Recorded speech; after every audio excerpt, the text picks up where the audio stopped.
Muy bien, ¿disfrutaron este tiempo? Sí. No cabe duda de que es un material muy lindo, muy práctico. Llega realmente al corazón, desafía el alma a caminar en obediencia al Señor, porque la idea de este libro pues es conocer más la persona de nuestro Señor Jesucristo, ¿no? Entonces la semana pasada pudimos tener el privilegio de escuchar una introducción a este evangelio, y fue una introducción hermosa, y sin lugar a dudas mucha enseñanza, mucha verdad se puede sacar, ¿verdad?, de la misma introducción. El día de hoy vamos a hablar un poco acerca de un panorama. Se dieron cuenta que la lección estaba diseñada para que fuera como una especie de panorama de los 21 capítulos. ¿Sí lo pudieron ver así? Muy abuelo de pájaro, sacar algunas verdades muy interesantes de este libro. Vamos a inclinar nuestras cabezas y vamos a orar, pidiendo al Señor que Él nos dirija, que Él nos hable en este tiempo, o nos siga hablando en este tiempo, porque seguro que lo ha hecho durante toda la semana y en el tiempo de la clase en grupo. Te damos muchas gracias, Señor, por tu palabra, porque ella es viva y es eficaz, porque ella, Señor, llega hasta lo profundo de nuestro corazón, de nuestra alma, nos muestra tu voluntad, nos confronta en ocasiones. Y en verdad, Señor, queremos que nuestras vidas puedan caminar, puedan sujetarse a su dirección, y así poder disfrutar, Señor, de estar alineados a tu voluntad. Rogamos, Señor, que tú nos enseñes y que tú nos hables en esta tarde, en el nombre del Señor Jesús. Amén. Muy bien. Si ustedes abren sus Biblias en el capítulo 1, versículo 12 del Evangelio según San Juan, versículo 11, capítulo 1, versículo 11, y estoy seguro que ustedes se conocen de memoria este versículo. Después de que Juan, el amado, hace una presentación magistral del Señor Jesús, y también habla acerca de Juan el Bautista, dice en el versículo 11: a lo suyo vino, y los suyos no le recibieron. 12: mas a todos los que le recibieron, a los que creen en su nombre, les dio potestad de ser hechos hijos de Dios. Si usted se centra en estos dos versículos, hágase cuenta que usted está describiendo todos los 21 capítulos de una manera muy precisa. Y esa división se ve muy claramente. Del capítulo 1 hasta el capítulo número 12, ¿verdad? Del capítulo 1 al capítulo 12, pudiera sonar a nuestros oídos el término: a lo suyo vino, y los suyos no lo recibieron. Porque veremos que al final del capítulo 12 hay un rechazo nacional, ¿verdad?, de parte de los israelitas hacia la persona del Señor Jesús.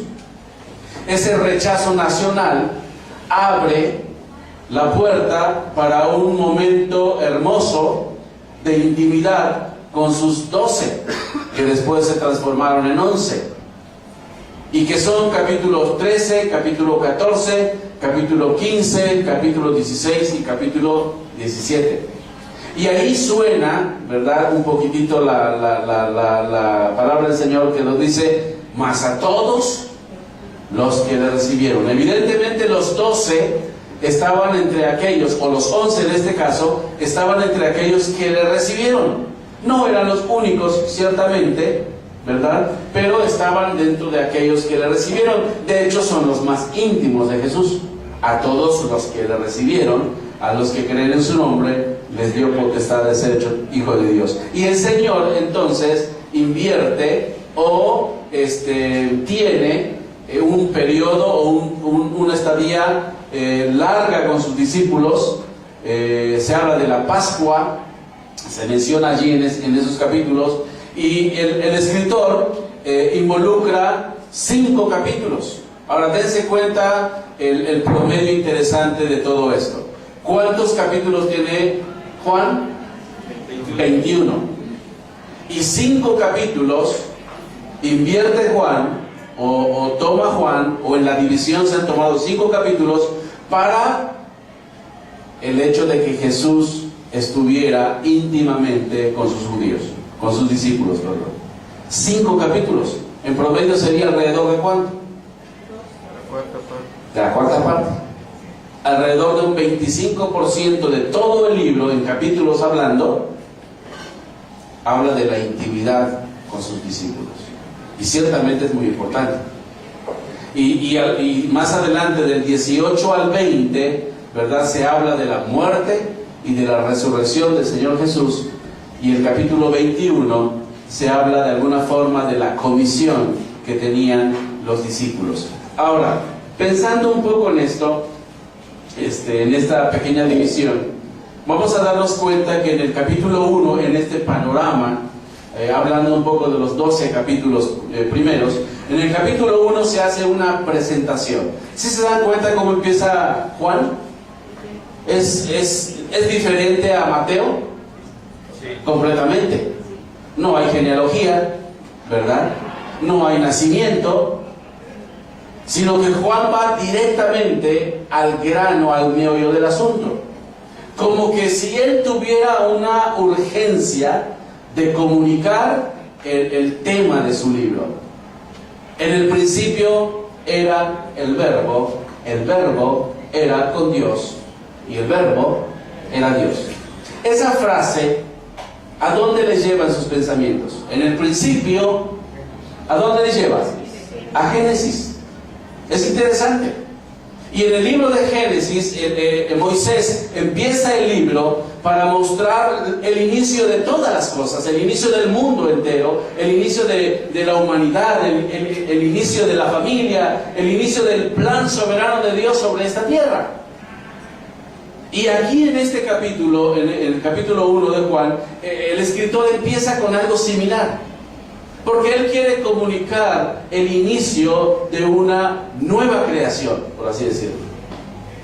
El inicio de la oportunidad del hombre de poder conocer a la misma persona de Dios a través de Jesús. Y es interesante que en estos primeros versículos, si ustedes se dan cuenta, Juan va hablando de la persona de Jesús y va calificándolo de una manera precisa. Cuando dice en el principio, podemos entender que es en el principio de las cosas, como nosotros medimos el tiempo, como nosotros medimos lo que conocemos, ¿no? Entonces Juan va hablando de eso y de alguna forma podemos ver que que Jesús es preexistente. ¿Qué significa eso? Antes de que las cosas existan. Dice, en el principio, ¿qué dice? Era el verbo. Entonces está hablando de una preexistencia de Jesús como Hijo de Dios. ¿Cuándo comenzó a existir la segunda persona de la deidad? Desde antes del mundo, desde el principio de las cosas, desde antes del principio de las cosas. La segunda persona de la deidad no existió o no empezó a existir hace 2000 años, sino que la segunda persona de la deidad hace 2000 años tomó cuerpo, habitó en un tabernáculo humano. ¿Sí se dan cuenta de eso?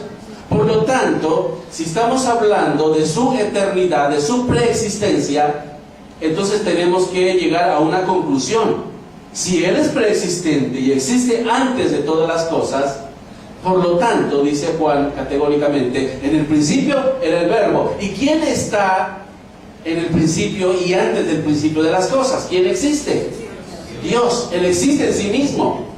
Entonces, si Él, que es el Hijo de Dios, está en el principio o desde antes del principio de los tiempos y de las cosas, y solamente Dios puede estar desde ese tiempo, por lo tanto hay una conclusión lógica. ¿Cuál es la conclusión lógica? Que Jesús es Dios. Es Dios hecho hombre. En el principio era el Verbo. El Verbo era con Dios. Por lo tanto, la conclusión final, el Verbo era Dios. Era desde el principio y lo sigue siendo. Esto es maravilloso porque Juan nos está llevando a un fundamento teológico, ¿verdad?, en donde claramente podemos entender la deidad de Jesucristo. Y si vamos al capítulo 20, 31 del Evangelio según San Juan, ¿cuál es el propósito entonces de Juan?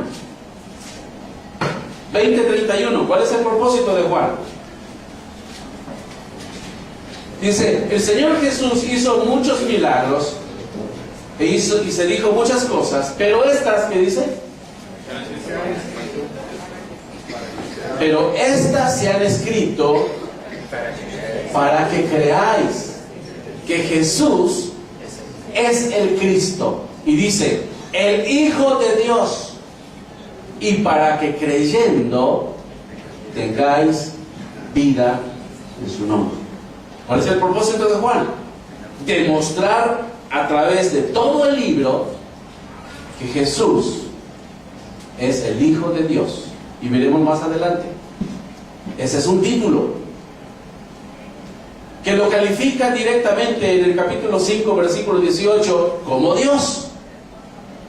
Al grado tal que los judíos, cuando escucharon esto, que se hacía igual a Dios, ¿qué hicieron? Querían matarlo. Entonces llegamos al punto: Jesucristo es eterno, el Hijo de Dios es eterno, Él se encarnó en la persona de Jesús. Solamente Dios puede existir desde la eternidad pasada. Por lo tanto, Jesús es Dios. Y si la persona, el hombre y la mujer, creen en este maravilloso mensaje, tienen vida eterna en su nombre. Así que Juan empieza directamente con un prólogo, con verdades majestuosas acerca de la deidad del Señor Jesucristo. Y es interesante que no solamente eso, dice en el versículo número 4, todas las cosas por Él fueron hechas. ¿De qué me habla eso? Dios no solamente es eterno, Jesús no solamente es eterno y preexistente, no solamente es Dios, sino que también Él es creador. Él es creador. Todas las cosas, dice la Escritura, por Él fueron hechas. Y sin Él, nada de lo que ha sido hecho es hecho. Ahora, esta es una declaración poderosa, pero inmediatamente Juan va a poner a una persona que va y como un precursor que va preparando su camino, y menciona y presenta directamente a quién. Ya habló acerca de la existencia, de la preexistencia de Jesús, y inmediatamente pone en escena a quién. A Juan el Bautista. Y Juan el Bautista, que no era el Cristo y que no es el Cristo, sino que es la persona que venía a preparar